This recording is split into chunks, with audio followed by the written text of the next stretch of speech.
Crompton, ये तो काफ़ी सुना सुना नाम लग रहा है, तो चलो बात करते हैं आज इसी के बारे में। गाइस, आप सब ने कभी ना कभी क्रॉम्पटन कंपनी का नाम तो ज़रूर सुना होगा and you know very well कि क्रॉम्पटन कंपनी इलेक्ट्रिकल अप्लायंसेस बनाती है।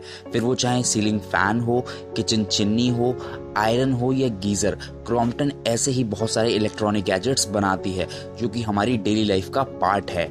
और शायद दोस्तों आपको ये बात पता भी नहीं होगी कि क्रॉम्पटन कंपनी की करंट नेटवर्थ इस टाइम पे लगभग 18,485 करोड़ रुपए है, जो कि इंडिया के टॉप 5 इलेक्ट्रिकल अप्लायंसेस कंपनी में आती है। तो चलो जानते हैं कि आखिर कैसे इस कंपनी की वैल्यूएशन इतनी ज़्यादा हुई और क्या क्या स्ट्रगल इस कंपनी ने अपनी इस जर्नी में फेस की।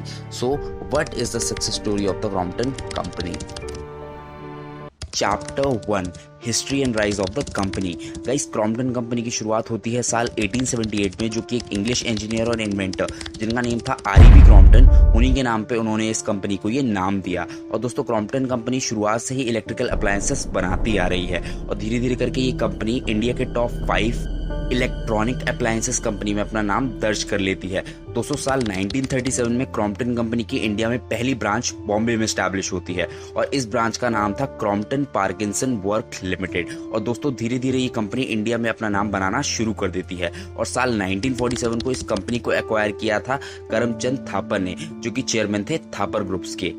गाइस, यही वो कंपनी है जिसने ना केवल इलेक्ट्रिक फैन, इलेक्ट्रिक मोटर ही नहीं बल्कि इंडिया की फर्स्ट इलेक्ट्रिक ट्रेन भी बनाई थी। गाइस, क्रॉम्पटन कंपनी की हिस्ट्री अपने आप में ही बहुत इंटरेस्टिंग है। इस कंपनी को फाउंड किया गया साल 1878 मैनचेस्टर इंग्लैंड में। फिर ये कंपनी 1903 में अपना पहला इलेक्ट्रिकल फैन इंट्रोड्यूस करती है। साल 1927 को ये कंपनी मर्ज हो जाती है FA. Parkinson Crompton Parkinson limited के साथ। और जब इस कंपनी को साल 1947 में थापर ग्रुप ने एक्वायर किया था, उसके बाद 1966 में इस कंपनी का नेम चेंज हुआ and his name is Crompton grievous limited. Guys, Crompton company की इस टाइम पे बहुत अच्छी स्ट्रॉन्ग प्रेजेंस है मार्केट में और लोगों को क्रॉम्पटन कंपनी के प्रोडक्ट्स पे बहुत ही ट्रस्ट है। क्रॉम्पटन आज की डेट में बहुत ही ज़्यादा इनोवेटेड प्रोडक्ट्स बना रही है और साथ ही में इसका कस्टमर सोर्स भी बहुत ही कंट्रीज में मौजूद है।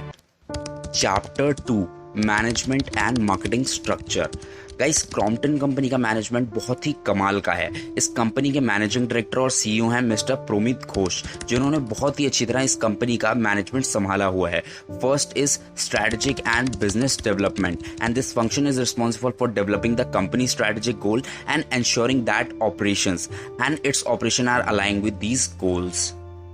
Second is operation. इस कंपनी की manufacturing, supply chain, customer service, day to day operation बहुत ही अच्छी तरह मैनेज होती है, जो कि मैनेज की जाती है ऑपरेशन स्टाफ के through.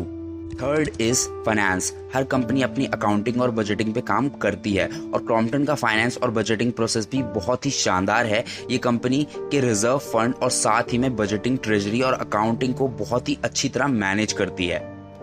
Fifth is human resource and this function is responsible for the recruitment, training and development of the company employees। तो चलो अब बात करते हैं कंपनी के मार्केटिंग स्ट्रक्चर के बारे में।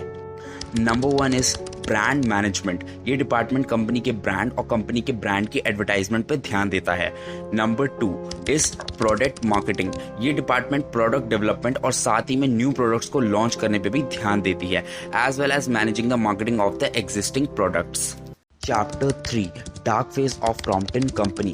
गाइस, 1919 से 2000 के बीच में कंपनी का डार्क फेज शुरू हो गया था और इस बीच में कंपनी ने बहुत सारे फाइनेंशियल लॉसेस फेस किए और इस टाइम पे मार्केट में न्यू टेनेंट के आने से एक बहुत ही ज्यादा तगड़ा मार्केटिंग कंपटीशन क्रिएट हो गया, जिस वजह से कंपनी को इतने सारे फाइनेंशियल लॉसेस उठाने पड़े and the company management also facing the criticism for its handling the company affairs.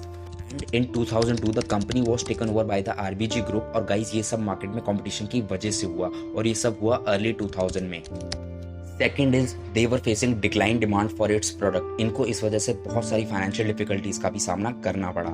Number 3, guys, जब क्रॉम्पटन की डिमांड मार्केट में कम होने लगी तो उस टाइम पे कंपनी ने बहुत ही बड़े अमाउंट में ले ऑफ भी करना शुरू कर दिए। इवन दैट ऐसी भी नौबत आ गई कि फैक्ट्री क्लोज करनी पड़ी और साल 2000 में कंपनी पे बहुत ज्यादा कर्जा था कि ये कंपनी पूरी तरह बैंकरप्ट हो गई और यही वो टाइम था क्रॉम्पटन कंपनी के लिए जब उसने ये डार्क फेस किया। तो गाइस, ये जर्नी क्रॉम्पटन कंपनी के लिए बहुत सारे चैलेंजेस से भरी हुई थी। So what do you think about this information? If you really like this information, do like this video and please subscribe our channel.